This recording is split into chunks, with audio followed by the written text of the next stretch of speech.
পায়েল, আমি না মাকে মা বাড়ি ড্রপ করে দিয়ে আসছি। হ্যাঁ, তুমি গাড়ি কোথায় নিয়ে যাচ্ছ? গাড়ি নিয়েই তো যাবো। গাড়ি আমি নিয়ে যাবো, আমি আমার ফ্রেন্ডের সাথে দেখা করতে যাবো। আমি আগে মাকে ড্রপ করে দিয়ে আসি, তারপর তুমি যাও, নাহলে কাল চলে যাবে। এই গাড়িটা না আমার বাবা আমাকে দিয়েছে, কিন্তু তুমি তো আমার কাছ থেকে পারমিশন নেওয়ার কোনো প্রয়োজনই মনে করো না। আর তুমি তো এমন ভাবে কথা বলছো যেন এই গাড়িটা তুমি নিজের টাকায় কিনেছো। এটা তুমি কিভাবে কথা বলছো? তোমার বাবা গাড়িটা আমাকে খুশি হয়ে দিয়েছে, আমি চাইনি। হ্যাঁ, তো আমাকে দিয়েছে না, তো আমি চালাবো, তুমি কেন নিয়ে যাচ্ছ? পায়েল, বিয়ের পর হাজবেন্ড ওয়াইফ এক হয়। যেটা আমার সেটা তোমার, আর যেটা তোমার সেটা আমার। রাহুল শোনো, এটা কোনো কথা না। গাড়ি আমার, তো গাড়িটা আমিই চালাবো, কথা শেষ।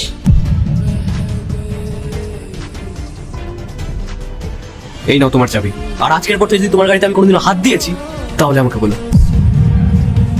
এটা কেমন সংস্কার দিয়েছে তোমার বাবা মা? বিয়ের পর হাজবেন্ড ওয়াইফের মধ্যে আমার বলে কিছু হয় না, যা কিছু হয় সেটা হয় আমাদের। আমাকে বলার কোনো দরকার নেই, আমার বাড়ির লোক আমাকে যথেষ্ট ভালো শিক্ষা দিয়েছে, যথেষ্ট ভালো সংস্কার আমার। তোমার বাবা মা যদি তোমাকে ভালো শিক্ষাই দিত, তাহলে তুমি জানতে যে কার সাথে কিভাবে কথা বলতে হয়। মানছি গাড়িটা তোমার নামে আছে, কিন্তু রাহুলেরও সম্পূর্ণ অধিকার আছে গাড়িটার উপর। ঠিক আছে, রাহুলের অধিকার আছে, কিন্তু আপনার তো অধিকার নেই। তা আমি কখন বলেছি যে আমি গাড়ি চালাবো? বসে তো যাচ্ছেন। আচ্ছা, তাহলে তুমি কি চাও এবার আমি গাড়িতেও বসবো না? দেখো বৌমা, এই বাড়ি যেমন তোমার তেমন আমারও। বিয়ের আগে তোমাকে খুব সভ্যভদ্র মনে হয়েছিল, তুমি এরকম জানলে কোনোদিনই আমি আমার ছেলের সাথে তোমাকে বিয়ে দিতাম না। আপনি না আমার বাড়ির লোকের কথা বাদ দিন, আগে আপনি এটা বলুন, আপনি নিজের মেয়েকে ঠিকঠাক শিক্ষা দিয়েছেন? হ্যাঁ, তাই জন্যই তো সে তার শ্বশুর বাড়িতে খুব খুশি আছে। মনে করাবো, দুদিন আগে আপনি ওকে ঠিক কি শিক্ষা দিচ্ছিলেন?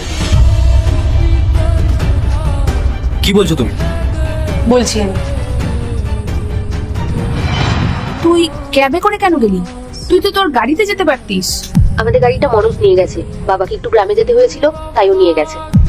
আরে ওদেরকে ক্যাবে করে চলে যেতে বলতিস, আমরা তোকে এই গাড়িটা দিয়েছিলাম। তুই যদি ক্যাবে করে যাতায়াত করিস, তাহলে এই গাড়িটা তোকে দিয়ে আমাদের কি লাভ হলো?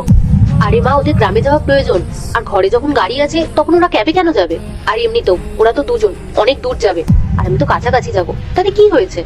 কি হয়েছে? দেখ, নিজের জিনিস নিজের কাছেই রাখ, অন্য কাউকে দেওয়ার কোনো দরকার নেই। এরপর থেকে যদি তোর কাছে কোনো সময় গাড়ি চাই, তাহলে কিন্তু ডাইরেক্ট তুই বারণ করে দিবি। আমি তাদেরকে এইভাবে মানা করতে পারি না মা। আমি বলছি না, সোজাসুজি মানা করে দিবি। আরে আমার কথা শুনলে তুই সুখী থাকবি। ঠিক আছে। ঠিক আছে। নিজের মেয়েকে তো আপনি খুব জ্ঞান দিচ্ছিলেন, এবার নিজের বেলায় কি হলো? মা, তুমি তোমার মেয়েকে যে অ্যাডভাইস গুলো দিচ্ছিলে, এটা তোর সংসার ভেঙে যাবে। তুমি যেটা করছিলে সেটা যদি ঠিক হয়, তাহলে পায়েল যেটা করছে সেটাও তো ঠিক। রাহুল, আই এম সরি, আমি এগুলো করতে চাইনি, কিন্তু মাকে এটা বোঝানো খুবই দরকার ছিল। পার্ট 2 দেখতে সাবস্ক্রাইব করো ভেলকু 78M।